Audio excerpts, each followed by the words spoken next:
Magandang gabi po sa inyong lahat mga kaibigan, Luzon, Visayas at Mindanao. At kahit sa iba't ibang panig ng daigdig.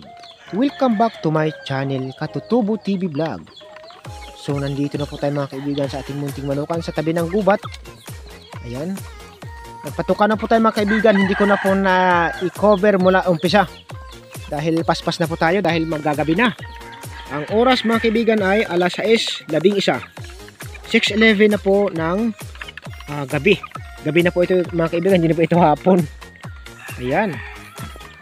So ginabi na po tayo dito pag-akit sa manukan at mga kaibigan dahil marami pa po tayong inaatupag na trabaho doon sa baba. So ayan po mga kaibigan.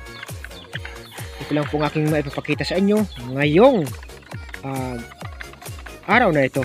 Ang ating pagpapatuka sa ating mga sisiw na iwanalay sa ating mga inahin na ating nire-ready na o kinokondisyon para sa ating breeding bago ang tag-ulan. Ayan. So hahabol po tayo ng breeding bago ang tag-ulan sa ating mga puro mga kaibigan. So i-update ko din po kayo mga kaibigan sa ating mga sisiw doon sa baba na napisaan na, yung pinakahuli-huli ang itlog mga kaibigan ay napisaan na. Isa na lang po natira doon sa ating papisaan kasi yung isa dinala na po natin doon sa kabila mga kaibigan sa kulungan. Sinama ko na po siya sa tatlo. Mukhang hindi naman po siya inaaway.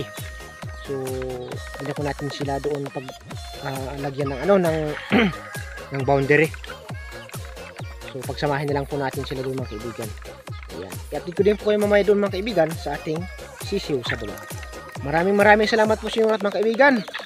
God bless us all. Ako ay magpapaalam na po. Sobrang malayo-layo pa po ang ating lalakarin mga kaibigan sa baba. Thank you so much po sa inyo lahat mga kaibigan. God bless us all. Bye-bye you. Chewing.